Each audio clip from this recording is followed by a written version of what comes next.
Good afternoon. Welcome to JoyNews Today. We're coming to you live from our studios in Kokomlimle. We're on DTT because we're free to air on DSTV channel 421 and GoTV channel 125. We are your home of independent, fearless and credible journalism. Coming up this afternoon, traders at Opera Square Metro Bar Station resist eviction attempt by the Accra Metropolitan Assembly. They insist the AMA is acting illegally. We'll take you there live for details on these developing stories. Also this afternoon, government is suspending the laying of the import restriction LI. We are live in Parliament for more on this. Plus, minority vows to still oppose the approval of the 2024 budget and economic policy ahead of a crucial headcount later today. We'll bring you details from Parliament. My name is Aisha Ibrahim. We have all the details plus business, sports, world news and showbiz coming up this afternoon. My name is Aisha Ibrahim. Let's stay for the details.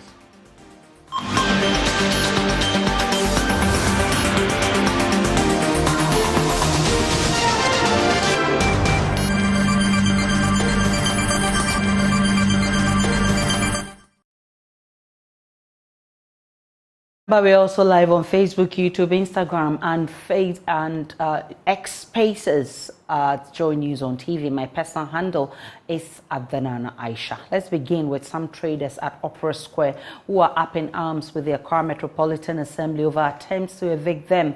The AMA in a notice claimed that sitting of the stores is in contravention of Section 161 of the Local Government Act. Hence, failure to produce permits by tomorrow, December 8, shall include complete removal of their shops from current location. But the traders say the action taken by the AMA is illegal. Peter Kali is spokesperson for the affected traders. He's been speaking to Samuel Mbura ahead of a press conference.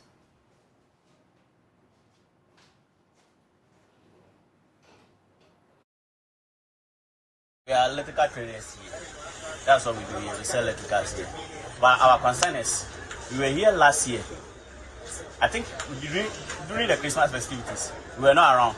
When we were called that some people came to accord the place to break down and build and rebuild something, which we are not privy to. We don't have any information about that. And this year too, they came to pay stickers and things telling us that they are giving a day to evict us. We don't have any meeting with us and we don't have anything with us too. We have contract with Metromas. They rented the places out to us.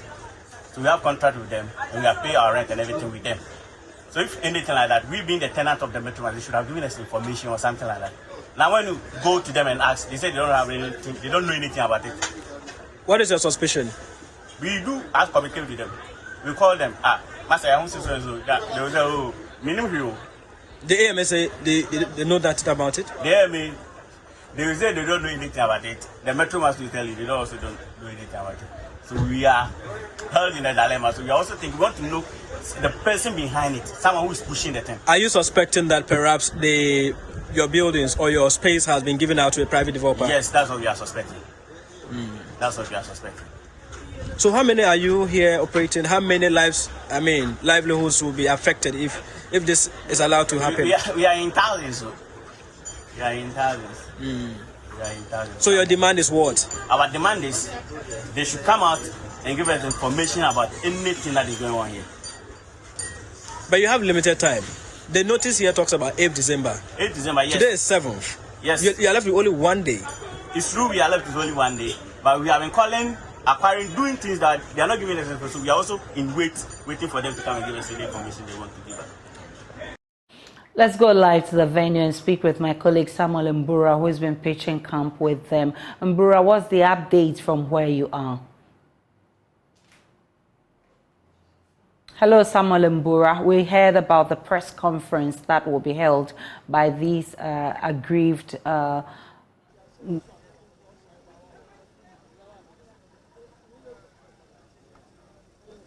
Well, Aisha, if you can hear me, we are still at the Opera Square here in Accra, and the agitated traders here mainly deal in electricals, and they are running into hundreds. So they are accusing the AMA of possibly leasing out this particular space to a private developer, a reason they want to kick them out. They think that the processes have not also been fair, and they want the president, Nana Addo Dankwa Akufo-Addo, to intervene. They are saying that if they eject them, they will not have anywhere as a source of livelihood. In fact, when I came, I saw a notice dated 24th November 2023, giving them the strong indication that if they don't get off this particular property before 8th of December, that is tomorrow, they shall be subjected to a forceful eviction. But let me just engage Mr. William Adakwa, who is the leader of the aggrieved traders, to tell us more about this. Mr. Adakwa, the notice that you are holding is indicating that by tomorrow you should pack your things, or you should justify by writing why you need to occupy here. Is this the first time something like this is happening? No.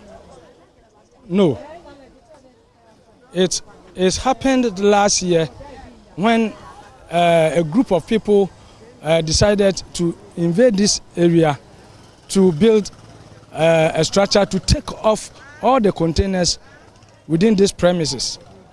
And we sent this message to AMA, and specifically Chief Executive. And they came in, and then police also came in, and they put it off. And now it has started again. From now, we are not going to allow this thing to happen. Are you legally occupying this space? Yes. This place is under Metro Mass Transport.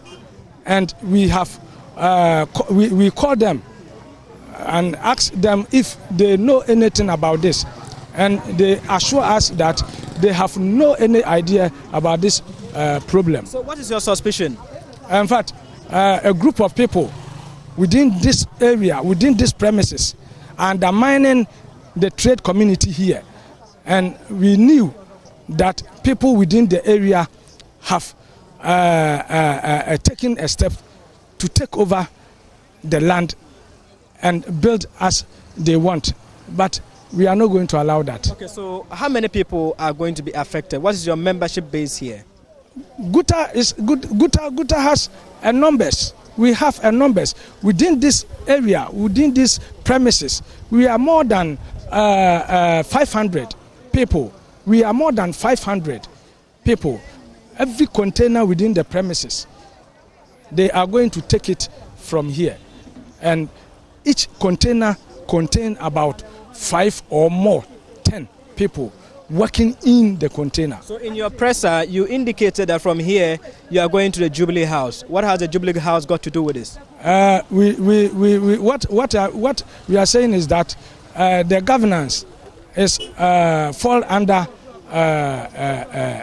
authorities. We know AMA is under the Local Governance Act. They have to come in. But here is the case. AMA are sitting on concern not to do anything about this. So that is why we have decided to go to Jubilee House to report or to notice our grievances to the government. Nana Addo Dankwa Akufo-Addo. All right, so it happens that you get up tomorrow morning, then you get to your shop here, then you see them demolishing your structures. What are you going to do? In fact, this is why we are not going to allow, because it will create a different thing altogether.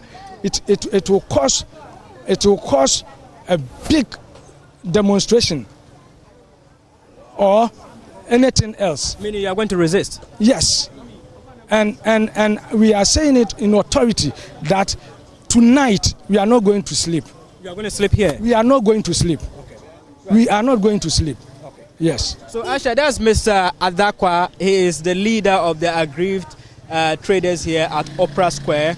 They are mainly dealers in electricals. You heard him, unequivocal, that they will resist any attempts by the Accra Metropolitan Assembly to evict them. I earlier made contacts to the landlord, that is the Metro Mass authorities here at Opera Square, but they are not available to comment on it because the claim is that they pay rent to the Metro Mass authorities not the Accra Metropolitan Assembly. So if anything at all, deal with Metro Mass, don't deal with us directly as traders. So that's the situation here. The traders are quite not happy about it.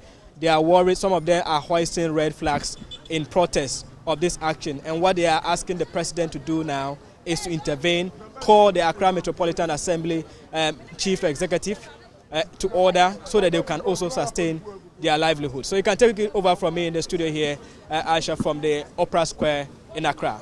Samuel Mbura is our reporter at the Opera Square, sitting with the agitated traders.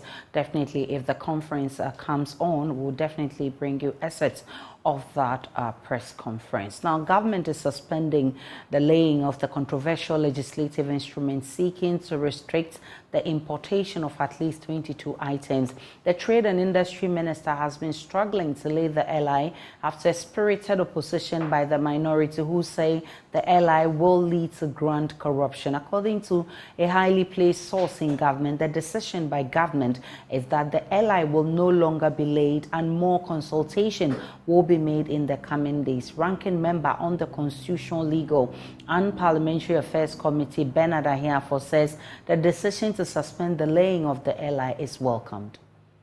It is good that this particular LI is suspended to give room for further consultation, because at the material moment that the LI was being considered by the Committee on Subsidiary Legislation, I was with that particular committee. So I took part in the consideration of the LI provision by provisions. But there were issues at preliminary stage. One of the issues raised at the preliminary stage was the fact that the committee wants to satisfy itself whether the ministry, before bringing the LI, has done a stakeholder engagement.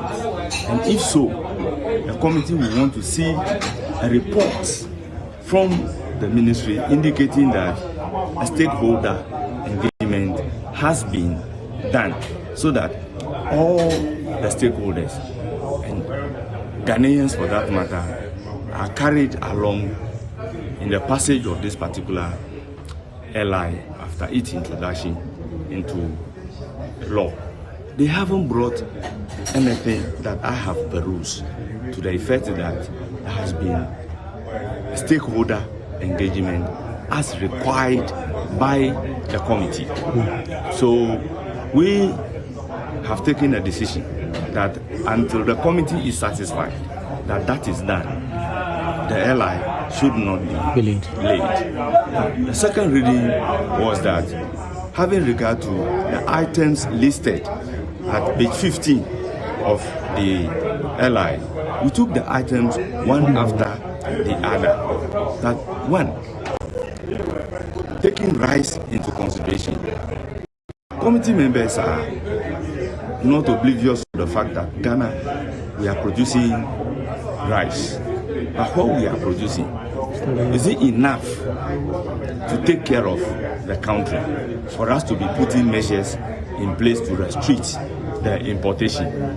Simply because if that is not taken into consideration, what will happen is that any power given to the minister to license, if the minister decides not to license, it may lead to a shortage of rice in the country, and that definitely will translate into the increase in price of rice. We can now listen to correspondent Kweku Asante, who has joined us via Zoom. Kweku, why is government now backing down on its decision? Did your sources say? The thing we are getting is that the lobby has been strong. It's gone right to the very top of government, and the pressure has been intense. The president at the top has caved in, and the decision now is to order the Trade and Industry Minister to do further consultation on this legislative instrument, especially because government is going into an election year next year. And the lobby of these groups are very strong. Some of them actually even support government with money, a lot of it. So the concern is that let's do further consultation. Let's try and get all people on board before we can lay this. In fact, up until this morning, if you look at the order paper for today on item 8, this business has still been listed to be done, and the expectation was that KTMO would have laid it today or tomorrow. But the new information coming in now is that KTMO should not lay this LI until further consultation is done.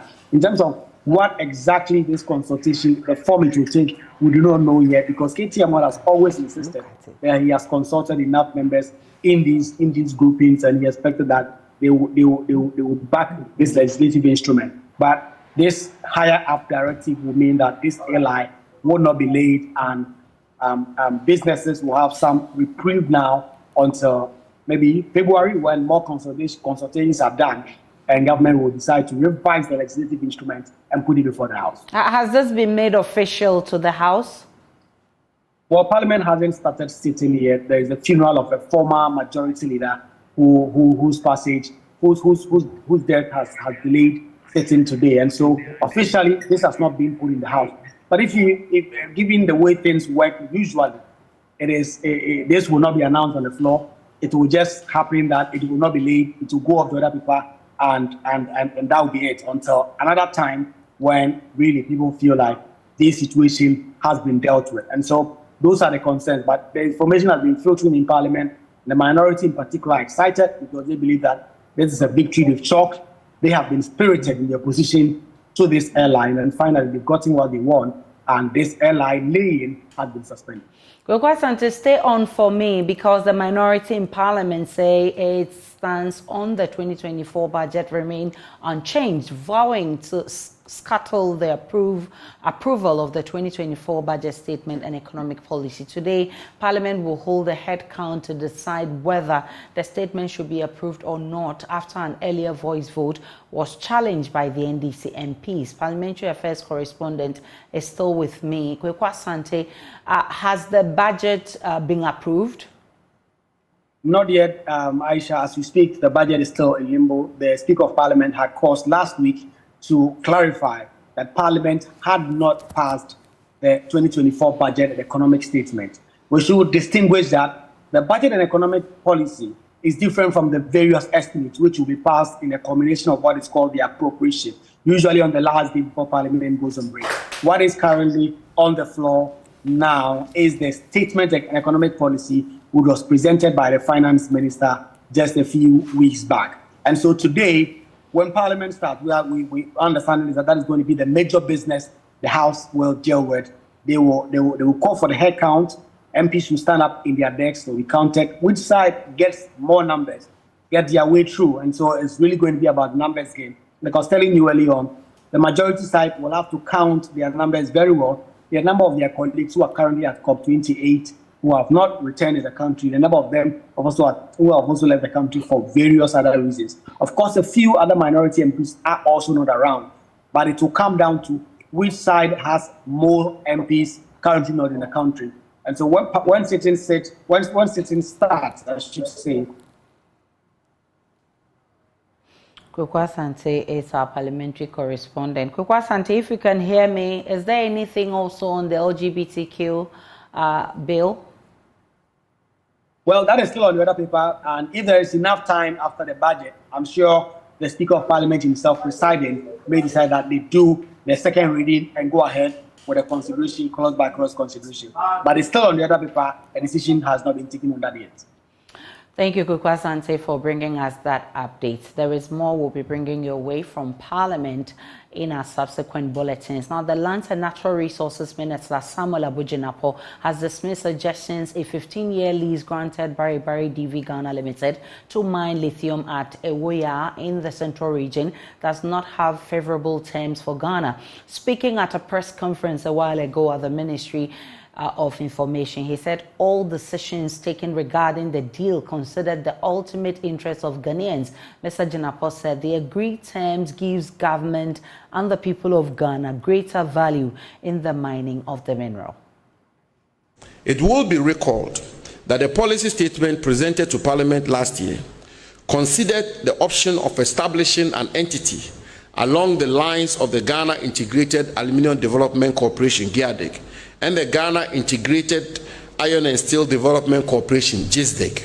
However, the volumes of the mineral we have currently and our quest to ensure optimal benefit for the exploitation of this mineral meant that that option was not feasible for several considerations. Firstly, globally, only China has an end-to-end lithium value chain. This is why we have instituted in this transaction the retention of a significant part of the value chain, which we will work systematically to eventually construct here in our country the full value chain for lithium. But as we have said, we will not export lithium in its raw form. Everything we have done in respect of this transaction and all the measures we have put in place in respect of this particular transaction will mean that Ghana's lithium resources will not be exported in their raw state. That is why the mining lease includes provisions for the establishment of a refinery and the provision of the use of other linkages to support local industries in Ghana. Distinguished guests, ladies and gentlemen, in everything we have done with this mining lease, in all humility and modesty, the interest of the Ghanaian people has been paramount. It has been months of thorough negotiations and hard work in respect of this transaction. Nothing has been agreed to casually. Everything has been thought through and everything has been worked out and all the options have been considered. And what we've arrived at is in the ultimate interest of the good people of Ghana. The Lands and Natural Resources Minister said this is the first time in the history of Ghana that the country has successfully negotiated for 10% royalties for any mineral, adding the percentage of local participation is also historic. I say it is the first time in the history of our country that we have successfully negotiated for 10% royalties for any mineral, which is one of the highest for exploitation of any mineral across the globe. We have already secured a 19% state participation in this mining company, 19%, with a requirement to scale it up to a minimum of 30% Ghanaian participation through listing on the Ghana Stock Exchange for shares to be made available to Ghanaians and Ghanaian entities. What this simply will mean is that when it is all over, Berard Aidoo Limited, the holder of this mineral right of lithium, Ghanaian and state participation will be 30%. Foreign participation will be a maximum of 70%, but Ghanaian participation will be a minimum of 30%. This has never happened in the history of our country in respect of any mineral. Never. Ladies and gentlemen, and for the first time in the history of our country, a mining lease contains provisions for the establishment of a refinery, that is value addition and beneficiation. This mining lease has provision which insists that a refinery will be established here in Ghana for processing of this lithium, this mineral. United States representative to the United Nations, Ambassador Linda Thomas-Greenfield, is hopeful Ghana will maintain its stability before, during, and after the 2024 general elections. She spoke exclusively to JoyNews on a number of security-related issues during the just-ended UN peacekeeping ministerial meeting in Accra, adding that Ghana should be mindful of human rights abuses and remain mindful of its recent election to the Human Rights Council of the UN Nations.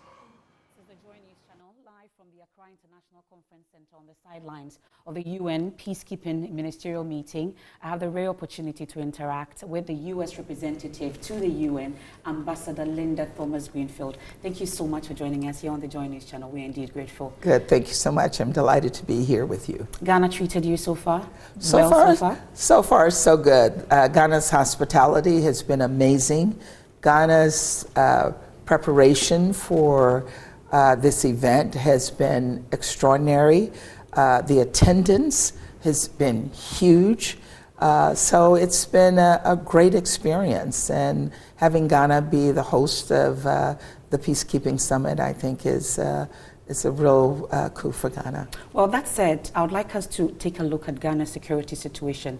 It's a crucial time, especially when we are going into an election year. What would be your own assessment of the security situation in Ghana, and taking into consideration what we ought to put in place ahead of the election? Look, as we look at the region, as we look at the neighborhood that Ghana is in, Ghana is relatively stable.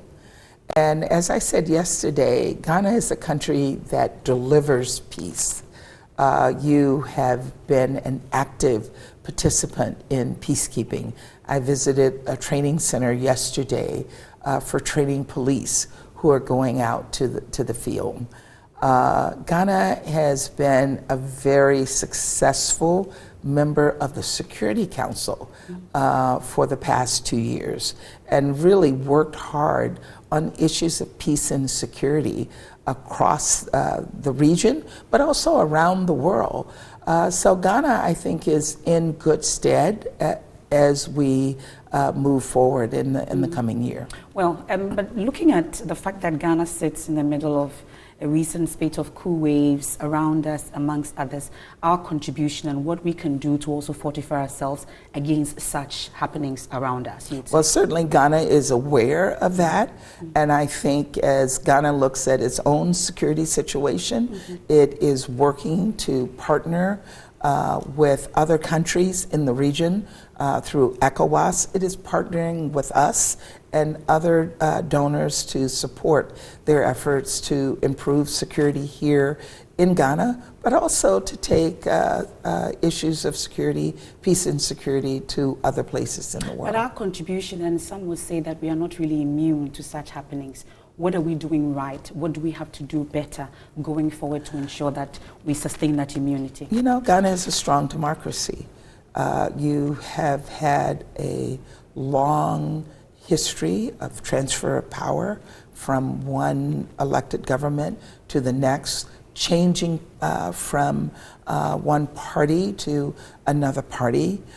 Your institutions are extraordinarily strong. That does not make Ghana immune from insecurity. So what that means is Ghana has to pay attention to its security just like other countries in the region. But they are partnering with us, they're partnering with others to ensure stability here. Okay, well, speaking of Ghana, we'll get into our neighbors though, but the issue about the laws, the right laws, human rights issues coming up has been topical over the period. From where you sit, in order to prevent abuses in terms of formulation of our laws amongst others, what would you say would be the caution to Ghana in that regard? You know, countries have to respect human rights. Ghana has a history of respecting human rights, and this is something that we hope will continue in Ghana. Ghana has just been elected to the Human Rights Council. Being on the Human Rights Council has certain responsibilities, and we hope that as a member of the Human Rights Council, Ghana will show its strong respect for human rights, for inclusion, and ensuring that all of Ghana's citizens benefit from Ghana's constitution. In that regard, so far you would say we're on the right path, we're on course when it comes to that? I think you're on the right path. None of us are perfect by any means. Even my own country, we're not perfect. But not being perfect does not mean you can't continue to a process of making your country better, your democracy stronger, your constitution more representative, and your country more inclusive. The removal of the Convention People's Party's chairperson, Nana Akosua-Frimpong Sapon Nkrumah, has been described as unlawful by a group of concerned members of the National Executive Committee. It comes after a 13-member committee was established to steer the affairs of the party following the resignation of 6 of the 9 party executives. Spokesperson for the concerned group, Matthew Kwesi-Obingboidu, says they are prepared to seek interpretation of the party's constitution in court. Nana Ojima has more. According to the CPP's constitution, a proposal for removal of a nationally elected officer shall be given in the form of a notice 1 month prior to the meeting.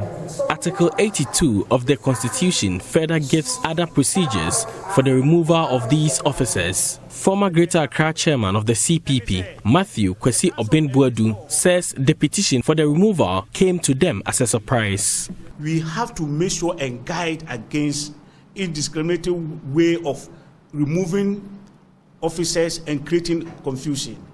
If there are general problems, there are rules, there are ways to deal about it. So I'm here to defend Nana Sapon Kumankuma that she is still the chairman and leader of this party. We are not in a jungle. We are guided by constitution, rules and regulations. And there is no constitution above the Ghana Constitution 1992 that we are using.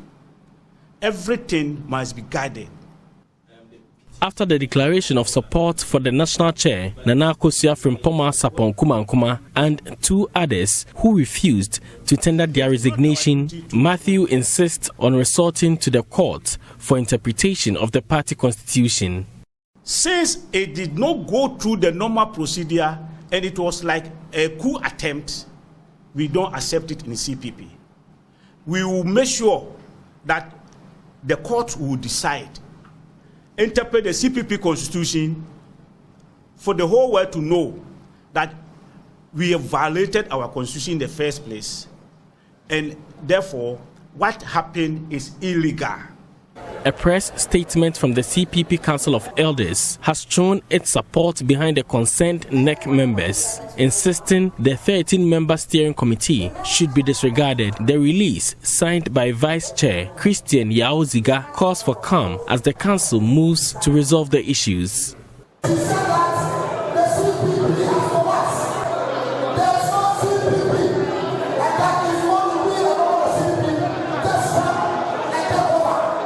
It took police intervention to avert what could have been a violent clash among some national executives of the CPP at a meeting in Kumasi Tuesday evening. 6 of the 9 executives resigned following the argument over the petition.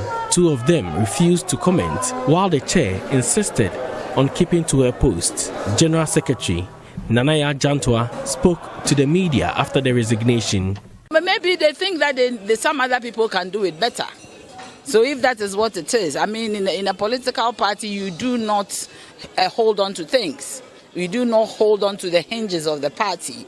I have done what I have to do in these past 3 years, and everybody has seen what I have done.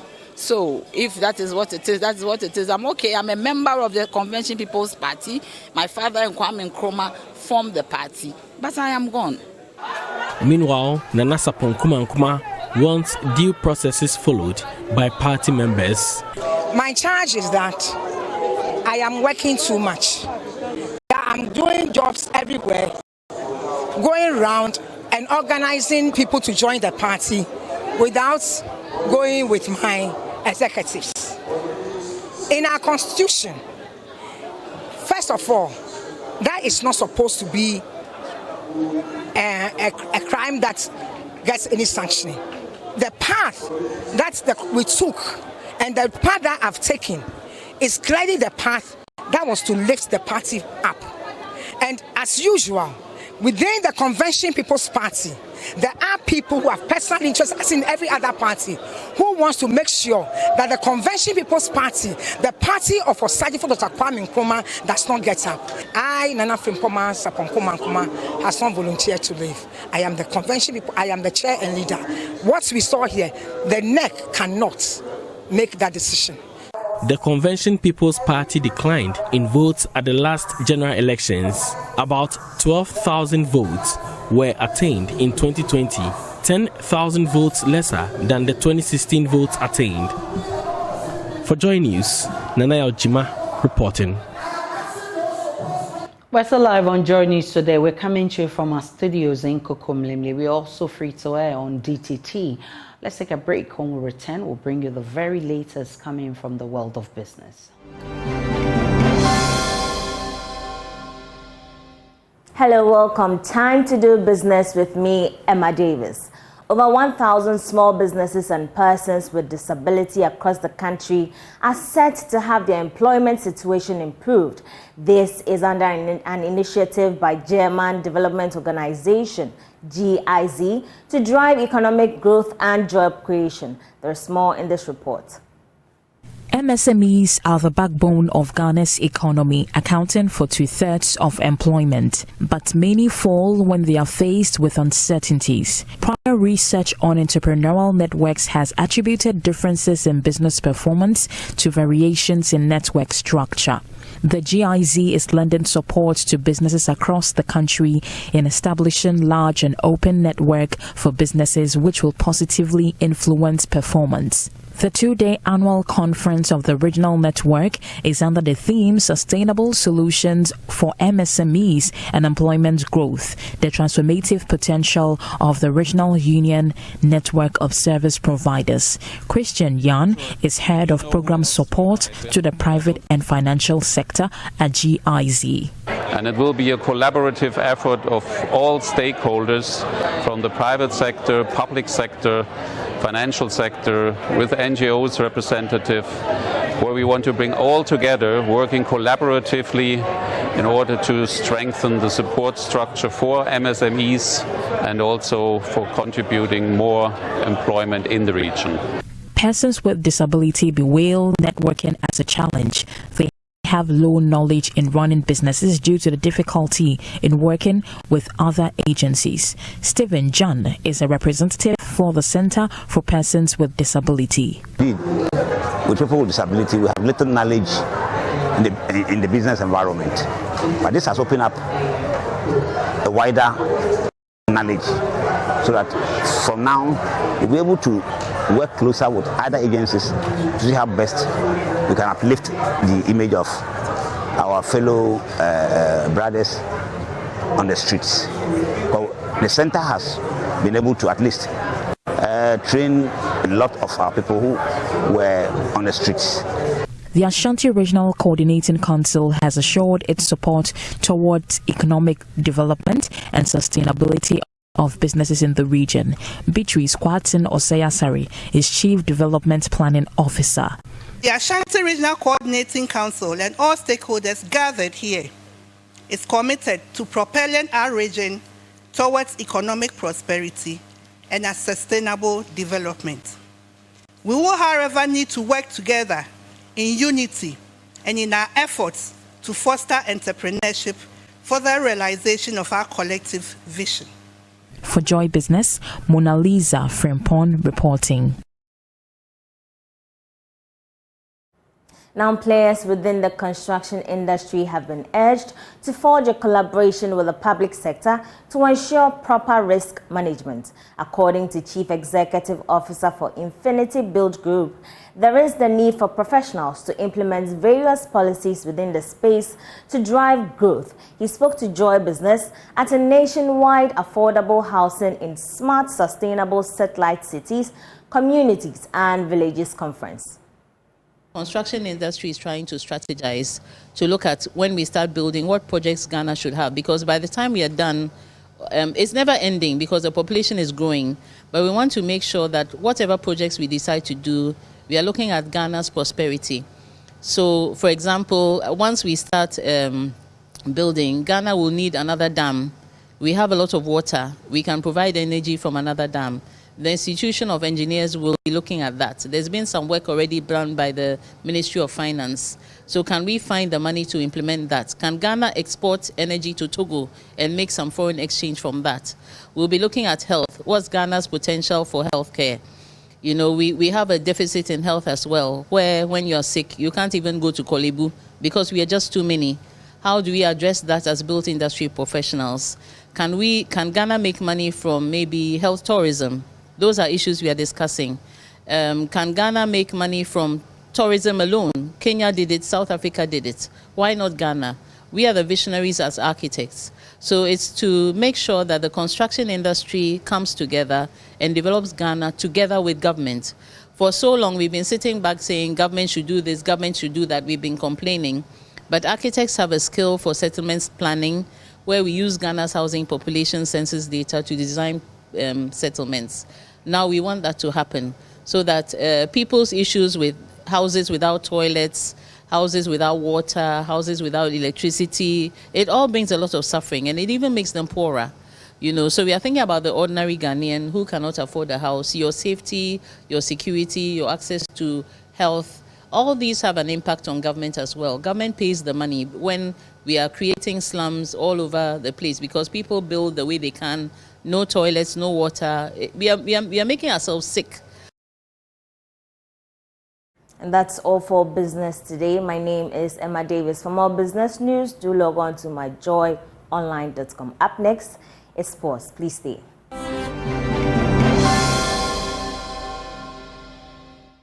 You're welcome to Showbiz. My name is Ibrahim Benbako, and veteran actor David Donto has cautioned that churches should get ready to experience a cut down in the size of their congregant. Well, Mr. Donto, who was the narrator for the play The Gods Are Not to Blame by Image Bureau and April Communications, said theater plays hide and seek with religion. Whenever there is a rise, in church, there's interest. The interest for theater actually dwindles, and when theater picks up, churches go down. He said this to me in a conversation I had with him after he got off stage. Interesting thing about theater is that theater plays a hide and seek with religion. When churches come up, theater goes down. When theater comes up, churches go down. So it was bound to happen, and it's been happening over the ages, where theater is never like a cork. You can never push it underwater; it will come up. So I'm not surprised that people are beginning to feel that theater is coming back, and it will come back because now a lot of people, have their own misgivings about religion, so to speak. So they are now having good fun coming to theater to watch theater, and I believe people will keep coming once some of us start appearing on stage to encourage the young ones coming, so that we can really leave it to them when it is really on its feet.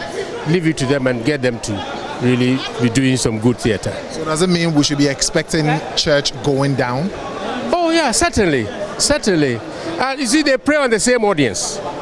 The same people who go to church, who go to this place, they're the same people who will come to the theater. Even musicians. The church has stolen all the guitarists and the keyboardists and the drummers and whatever. So as it starts going down, you will see that dance bands will start springing up again. So it is something that I believe would stand strong. Next year by this time, you won't be able to contain the crowd that will come to the theater to watch theater. I think the Minister of Tourism should actually get some uplift for National Theatre if what David Donto is saying is anything to go by next year, so that we can contain the numbers. Well, Ghanaian-based Nigerian musician The Trust has launched his latest EP, Infinity. Well, the listening session that was held in Accra actually gave attendees the chance to actually get themselves immersed and captivated by the beat and the lyrics by The Trust. Well, Nicholas Ekoyamwa was there, and he has more in this report.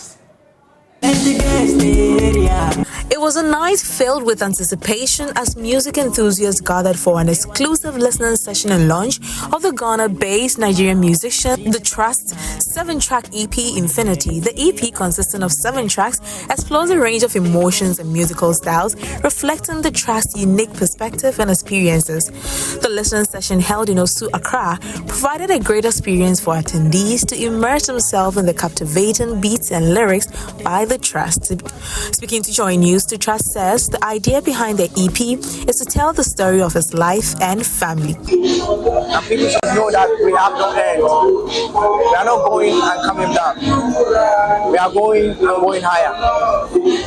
That's the thing. We have no limit in this thing. Everything is all about my life and my family, and how I can decide my determination, telling myself that my family will not go down and I will not go down. I'm coming into the industry and I'm not going up and rising, going down. So as we're going up forever. To the ground. and to the whole world. He also revealed that he will be winning a Grammy in some 2 to 3 years' time. Infinity EP is made up of 7 tracks. The Trust aims to captivate listeners across borders. Nicholas Okoyamo's report read to you.